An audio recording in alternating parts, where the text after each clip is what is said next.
안녕하세요. 분주하고 고된 일상 속에서 우리는 종종 바로 곁에 있는 가장 소중한 것들을 놓치고 살아가곤 합니다. 어쩌면 눈에 보이는 세상 너머의 영적인 실제도 마찬가지일지 모릅니다. 오늘 우리는 매우 흥미로우면서도 깊은 질문 하나를 마주하려 합니다. 예수님을 그토록 사랑하고 따랐던 제자들이 부활하신 그분과 함께 길을 걸으며 대화하면서도 그분을 알아보지 못했던 것일까요? 이 이야기는 단지 2000년 전의 기록이 아니라 오늘을 살아가는 우리 모두의 이야기일 수 있습니다. 우리 곁에 계시는 하나님을 온전히 느끼지 못하는 순간들에 대한 깊은 통찰을 주기 때문입니다. 오늘 나눌 말씀은 19세기 설교의 황태자라 불렸던 찰스 스펄전 목사님의 누가복음 24장 16절 말씀 강해입니다. 그의 깊은 묵상을 통해 우리의 영적인 눈이 가려지는 이유와 그 눈을 다시 뜨게 하는 하나님의 은혜에 대해 함께 나누고자 합니다. 본격적인 말씀의 여정을 시작하기에 앞서 이 메시지가 여러분의 마음에 울림을 준다면 소중한 이들에게 이 영상을 공유해 주십시오. 채널을 구독하고 알림을 설정하는 여러분의 작은 행동 하나하나가 이 희망의 메시지를 더 널리 전하는 귀한 동력이 됩니다. 이 빛을 나누는 모든 분들의 삶 위에 하나님의 크신 축복이 함께하기를 기도합니다. 그들의 눈이 가리어져서 그인 줄 알아보지 못하거늘 주님께서는 당신의 백성과 함께 계시지만 정작 그들은 그 사실을 인지하지 못할 때가 있습니다. 주님의 임재로 인한 어떤 효과, 예를 들어 마음의 뜨거움 같은 것은 느낄지라도 그 현존 자체는 깨닫지 못하는 것이지요. 이는 성경의 역사 속에서 여러 번 나타납니다. 주님께서 마므레 상수리나무 아래 아브라함의 장막을 방문하셨을 때 아브라함은 처음에 그저 길 가던 나그네를 대접한다고 생각했습니다. 그는 자신이 언약의 천사이신 주님을 대접하고 있다는 사실을 알지 못했습니다.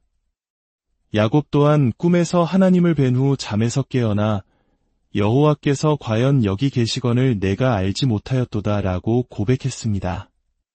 야복강 나루에서 언약의 천사와 씨름했을 때에도 야곱은 그 신비로운 존재의 정체를 완전히 알지 못한 채 당신의 이름을 알려주소서라고 간청했습니다. 여호수아의 경우도 마찬가지입니다. 그는 칼을 빼어든 한 사람을 보고 적군인 줄 알고 맞섰습니다.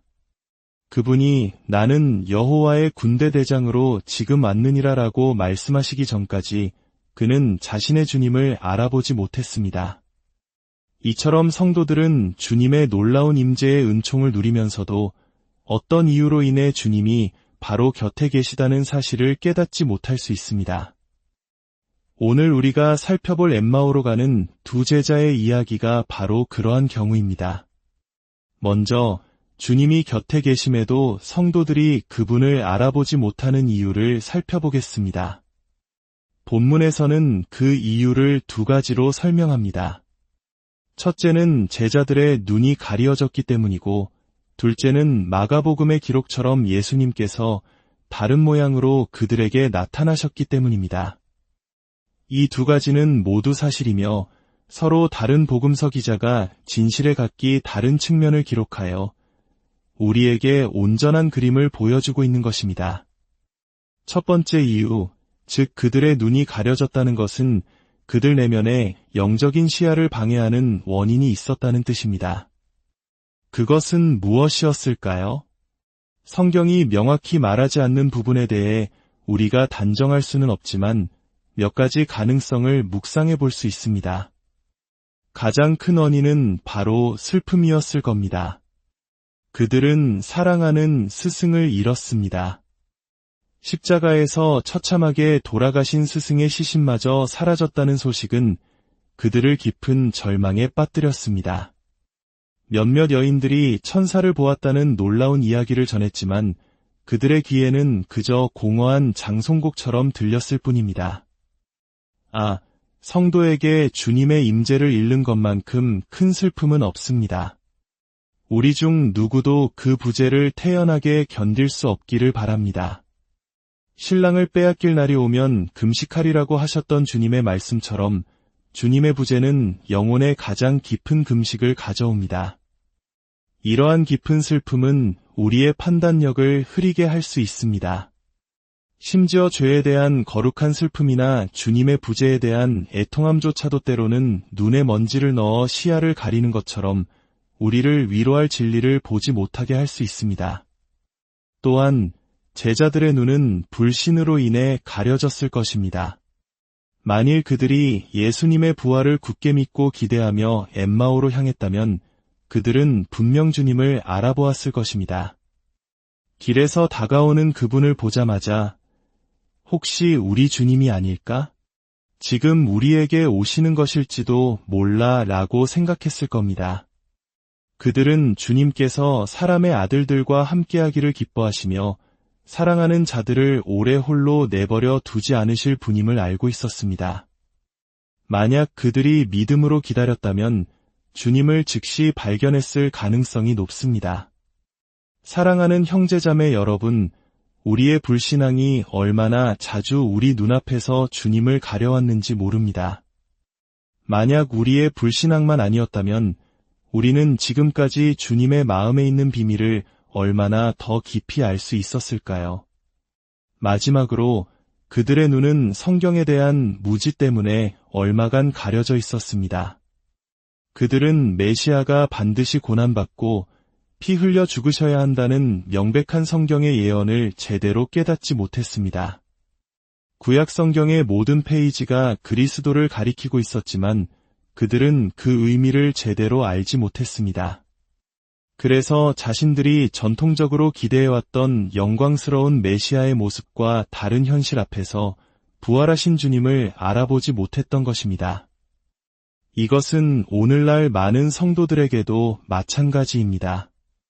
복음의 기초적인 교리 외에는 더 깊이 알려고 하지 않는 경우가 많습니다. 칭의의 영광, 성령의 사역, 그리스도와의 연합의 충만함과 같은 깊은 진리들을 공부하지 않습니다. 어떤 교리는 어렵다고 피하고 어떤 진리는 비판이 두려워 외면합니다. 사랑하는 여러분, 무지의 비늘은 종종 성도들의 눈을 가립니다. 성령께서 우리의 지성을 열어 성경을 깨닫게 하시고 하나님의 말씀이라는 밭에 숨겨진 귀한 보화이신 예수 그리스도를 참으로 보게 하시는 것은 얼마나 큰 은혜인지 모릅니다. 두 번째 큰 이유는 주님께서 다른 모양으로 나타나셨기 때문입니다. 주님은 각 사람의 상황과 형편에 맞추어 자신을 드러내십니다. 나그네였던 아브라함에게는 순례자의 모습으로, 씨름꾼이었던 야곱에게는 씨름하는 자의 모습으로, 가나안 정복 전쟁을 치르던 군인 여호수아에게는 군대 대장의 모습으로 나타나셨습니다. 그리고 풀무불 속에 던져진 새 청년에게는 불꽃 사이를 거니시는 모습으로 함께하셨습니다.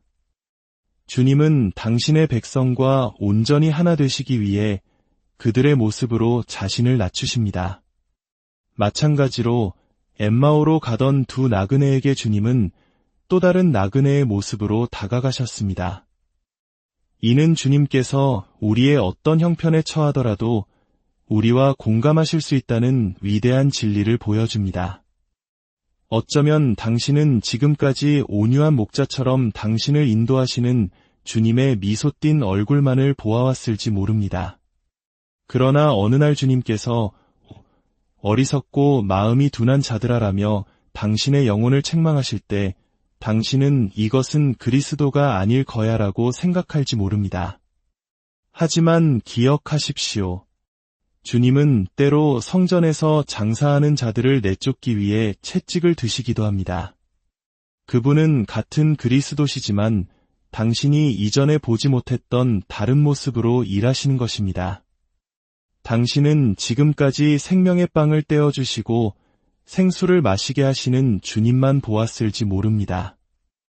그러나 이제는 그분의 손에 키가 들려 있어 당신 마음의 타작마당을 정결하게 하시는 모습을 보게 될 것입니다. 우리는 죄를 씻기시는 제사장으로서의 예수님을 아는 것에 만족해서는 안 됩니다. 우리를 정복하시는 왕으로서 그리고 하늘나라의 신비로 우리를 이끄시는 선지자로서의 예수님도 알아가야 합니다. 주님에 대해 더 깊이 배워감에 따라 그분이 다른 모습으로 나타나시는 것에 놀라지 마십시오. 예수 그리스도는 어제나 오늘이나 영원토록 동일하십니다. 비록 그분이 자신을 나타내시는 모습은 변할지라도 그분의 변함없는 사랑의 주님이십니다. 그렇다면 주님이 곁에 계심을 알지 못할 때 성도들은 어떻게 행동할까요? 첫째, 그들은 슬퍼합니다. 엠마오의 제자들처럼 말입니다. 주님의 임재를 알지 못하면 위로를 얻을 수 없습니다. 기쁨을 위해서는 우리가 알아보는 그리스도여야 합니다. 주님이 보이지 않을 때 슬퍼하는 것은 당연하며 오히려 그것이 우리가 그분의 자녀라는 증거입니다. 낮에 활동하는 새를 밤에 날게 하면 불안해하듯 빛의 자녀는 어둠 속에서 편안할 수 없습니다. 둘째, 그들은 주님에 대해 서로 이야기합니다. 이것은 모든 그리스도인에게 좋은 본보기입니다. 믿음이 충만할 때든 그렇지 않든 성도들은 서로 자주 대화해야 합니다. 강한 자가 약한 형제를 도울 수 있고 둘 다 힘든 상황에 처해 있더라도 서로의 아픔에 공감하며 위로를 얻을 수 있습니다. 말라기서에 기록된 것처럼 여호와를 경외하는 자들이 서로 말할 때 주님께서는 귀를 기울여 들으시고 기념책에 그들을 기록하십니다. 비록 예수님과의 교제가 끊어진 것처럼 느껴지더라도 하나님의 백성들과 모이기를 포기하지 마십시오. 셋째, 그들은 배우려는 열린 마음을 가집니다. 두 제자는 낯선 순례자가 다가와 질문했을 때 마음을 닫지 않고 그와 대화하며 가르침을 받았습니다. 그들은 책망에도 분개하지 않았습니다. 주님께서 미련하고 선지자들이 말한 모든 것을 마음에 더디 믿는 자들이여 라고 책망하셨을 때 그들은 겸손히 받아들였습니다. 진정으로 예수님을 사랑하는 영혼은 신실한 책망에 화를 내지 않습니다. 오히려 자신의 죄를 드러내고 고쳐주는 말씀을 감사히 여깁니다. 넷째, 그들은 가르침을 주신 분을 붙잡으려 합니다. 제자들은 우리와 함께 유하사이다. 때가 저물어가고 날이 이미 기울었나이다 라고 간청했습니다. 받은 은혜에 감사하며 더 배우고 싶어하는 마음의 표현입니다. 우리에게 말씀을 통해 은혜를 주시는 이들을 존중하고 그 가르침을 소중히 여겨야 합니다. 마지막으로 그들은 예배에 참여할 준비가 되어 있었습니다. 그날 밤 떡을 떼는 것은 단순한 식사 기도가 아니었을 것입니다. 주님께서 자신의 죽으심을 기념하라 명하신 성찬의 의미를 담고 있었을 것입니다. 사탄은 우리가 슬픔과 어둠 속에 있을 때 은혜의 자리에서 멀어지도록 유혹합니다. 그러나 하나님의 자녀들이여 모이기를 패하지 마십시오. 믿음이 흔들릴지라도 겸손히 주님의 식탁으로 나아오십시오. 이제 그들이 마침내 주님을 발견했을 때 어떻게 행동했는지 살펴봅시다. 그들의 눈이 밝아져 주님을 알아본 순간 그들은 가장 먼저 자신들의 마음속에 이미 그분의 임재에 대한 증거가 있었음을 깨달았습니다. 길에서 우리에게 말씀하시고 성경을 풀어주실 때에 우리 속에서 마음이 뜨겁지 아니하더냐? 그들은 서로를 바라보며 그 설명할 수 없었던 마음의 뜨거움이 바로 주님께서 함께 하신다는 명백한 증거였음을 뒤늦게 깨달았습니다. 사랑하는 청취자 여러분, 바로 이 지점에서 잠시 멈추어 스스로에게 질문해 보시기 바랍니다.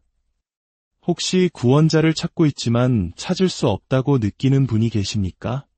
그렇다면 당신의 마음이 그분을 향해 뜨겁게 타오르고 있습니까?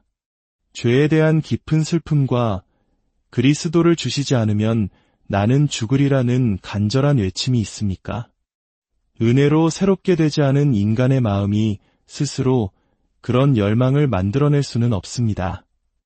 그것은 바로 주님께서 당신 가까이에 계시다는 증거입니다. 당신의 영혼에 이미 봄이 시작된 것입니다. 혹은 한때 누렸던 주님과의 행복한 교제를 잃어버렸다고 슬퍼하는 성도님이 계십니까? 그러나 여전히 주님 없이는 만족할 수 없다고 느끼십니까? 주님의 이름이 높여지는 것을 들을 때 하늘 아래 가장 아름다운 음악처럼 들리십니까? 죄인들을 향한 그분의 사랑 이야기를 들을 때 눈물이 맺히십니까? 그렇다면 주님께서 당신을 완전히 떠나셨다고 생각하십니까? 아닙니다. 당신의 마음이 그렇게 뜨겁게 타오르는 것은 주님께서 바로 당신 곁에 계시기 때문입니다. 주님을 알아본 제자들은 어떻게 했습니까? 그들은 즉시 그 밤중에 피곤함도 잊은 채 10여 킬로미터나 되는 길을 되돌아 예루살렘으로 달려갔습니다. 다른 제자들에게 자신들이 주님을 보았다는 기쁜 소식을 전하기 위해서였습니다. 이것이 바로 부활의 주님을 만난 자의 자연스러운 반응입니다. 만약 당신이 마음의 기쁨으로 그리스도를 만났다면 그 소식을 다른 이들에게 전하십시오. 때로는 불편을 감수하고서라도 그 일을 해야 합니다. 오늘날 우리는 너무나 편안하게 신앙생활을 하려고 합니다. 그러나 초대교회 성도들처럼 주님의 사랑을 전하기 위해 밤길을 마다하지 않았던 그 열정을 회복해야 합니다. 그들은 자신들에게 축복이 되었던 성례, 즉 떡을 떼심으로 주님을 알게 되었다고 구체적으로 증언했습니다. 성례 자체가 우리를 구원하는 것은 아니지만 하나님께서 그것을 통해 우리에게 말씀하시고 은혜를 주시는 귀한 통로임을 잊지 말아야 합니다. 사랑하는 하나님의 자녀 여러분, 우리 모두가 항상 주님과 동행하며 그 임재를 분명히 알게 되기를 기도합니다. 그러나 혹 우리가 그분의 임재를 느끼지 못하는 어두운 시간을 지날 때 오늘 나눈 엠마오의 두 제자처럼 행동하게 되기를 바랍니다. 그리하여 주님께서 우리를 힘에서 힘으로 이끄시고 우리 안에서 영광 받으시기를 소망합니다. 사랑과 은혜가 풍성하신 하나님 아버지, 때로 우리의 눈이 세상의 슬픔과 불신과 무지로 가려져 바로 곁에 계신 주님을 알아보지 못할 때가 많았음을 고백합니다. 저희의 어리석음을 용서하여 주옵소서. 성령님, 저희의 영적인 눈을 밝히사 매일의 삶 속에서 평범한 일상 속에서 때로는 고난의 모습으로 찾아오시는 주님을 발견하게 하옵소서. 길에서 제자들의 마음을 뜨겁게 하셨던 것처럼 오늘 말씀을 듣는 모든 이들의 마음에 주님을 향한 뜨거운 사랑과 열망을 부어 주옵소서. 그리하여 우리도 지체하지 않고 세상으로 나아가 우리가 주님을 보았다고 담대히 증거하는 부활의 증인들이 되게 하여 주옵소서. 이 모든 말씀, 우리를 위해 죽으시고 다시 사신 우리 주 예수 그리스도의 이름으로 기도드립니다.